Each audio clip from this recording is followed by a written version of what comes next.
Aquí ya se ha hablado de vampiros, se ha hablado de hombres lobo y de fantasmas por montón, maldiciones y otras cosas, monstruos, críptidos, vaya.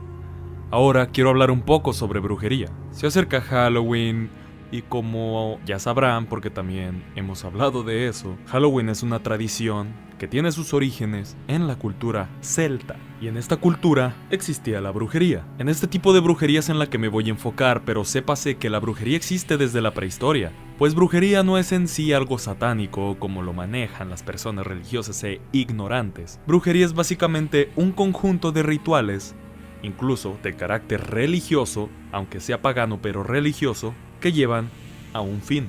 La medicina inició como brujería. Algunas religiones de hoy en día profesan costumbres adaptadas de lo que se decía que era brujería, pero vayamos allá.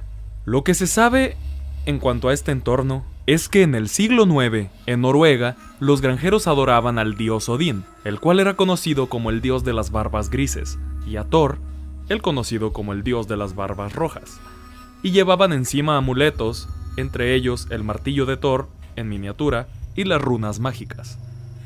Las runas, para quienes no sepan, son un conjunto de símbolos que también son significativos en esas culturas. Los nórdicos eran muy supersticiosos y respondieron violentamente al ver las procesiones de monjes. Se acercaron cantando oraciones y llevando la cruz de Cristo a su territorio. Estos lo creyeron brujos echándoles maldiciones. Naturalmente, si tú ves una religión que se acerca, aunque ellos se hagan decir tienen al Dios verdadero, ¿qué pensarías si vienen encapuchados a tu territorio diciendo un montón de cosas en voz baja?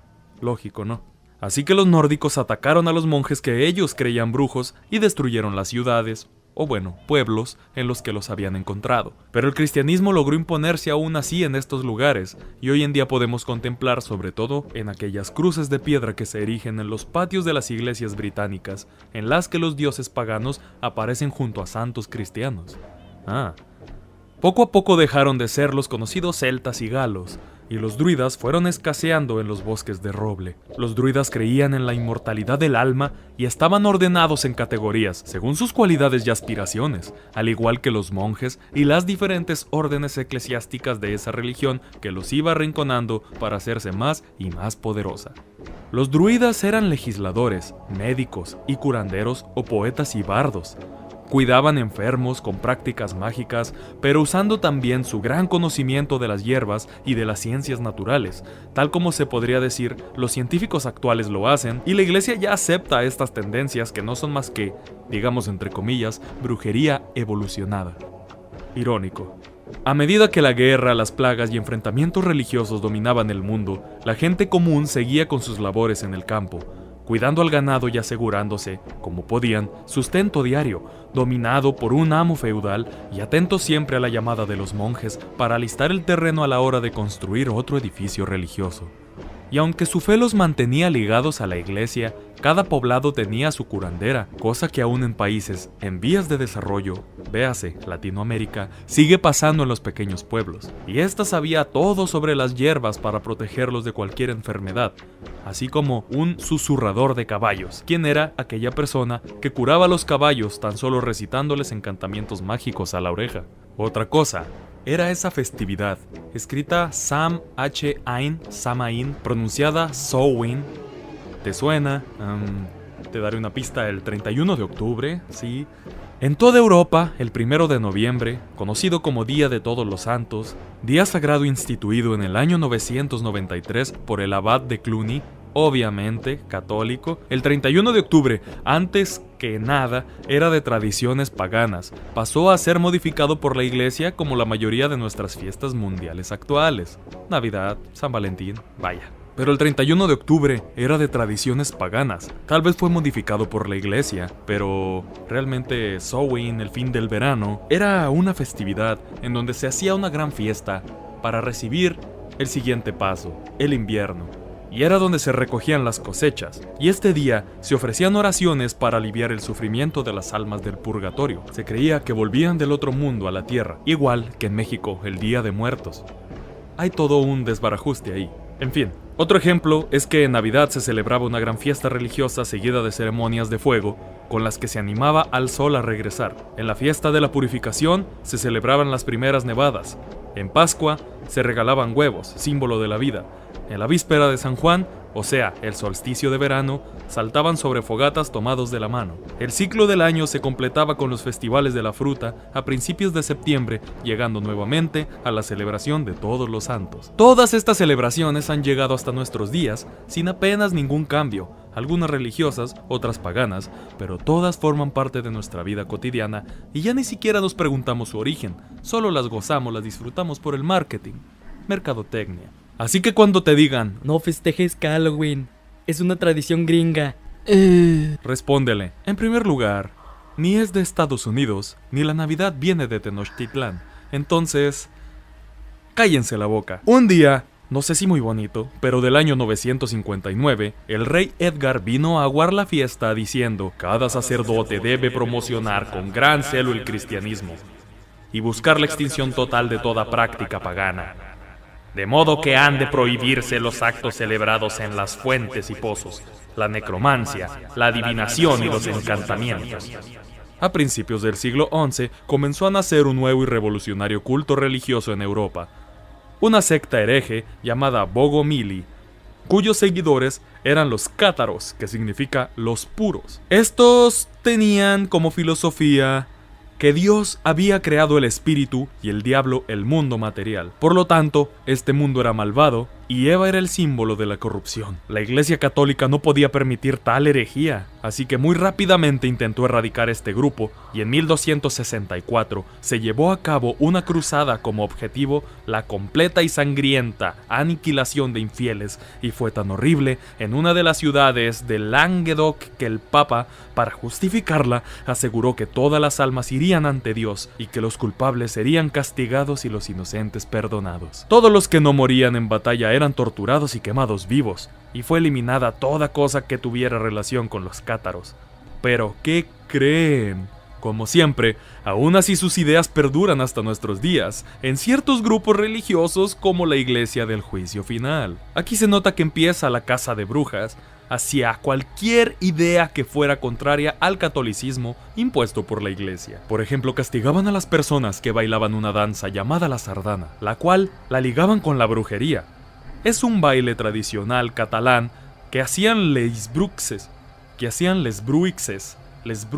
no estoy seguro, para ser sincero, cómo se pronuncia, se escribe así, y se les prohibió primero bailarlo en viernes porque ese día se reunían y porque un viernes fue la crucifixión de Jesús de Nazaret. Se les amenazaba de excomunión. Es muy famoso, probablemente lo hayas visto, y es el que está en pantalla. No sé si alguna vez lo has visto en televisión o en algún lugar así, personajes bailándolo en el bosque. Todo lo que hiciera peligrar el dominio absoluto de la Iglesia sobre el pueblo era considerado herejía y debía ser purificado por las llamas de las hogueras. Y los demás es sumamente extenso. Hasta nuestros días hay gente que cree en la brujería y la Iglesia sigue condenándolo. Prácticamente son luchas de ideales, aunque científicamente no haya pruebas, para ninguna o para la otra, pero la ciencia también a veces se mete en problemas con la religión y en fin, seguimos siendo los mismos pero con computadoras. Fue lo más resumido que puedo compartir de unas fuentes muy buenas y bastante completas de la historia de la brujería, cuya referencia dejaré en la descripción del video. Y para finalizar, les enlisto algunos tipos de brujas que he leído. Si alguno del público practica la brujería o es de alguna religión relacionada como la Wicca y todo esto, pues si estoy mal, corríjame en los comentarios. Existe la bruja blanca, que son las brujas hermosas y jóvenes, que luchan contra demonios y otros seres malignos en la ciencia ficción. Las brujas blancas herederas de la tradición druida comparten el conjunto de las habilidades de todas las brujas. Se caracterizan por modernas, videntes y adivinas. Además mantienen la idea de que el uso de sus poderes es en beneficio de los demás y nunca para beneficio propio.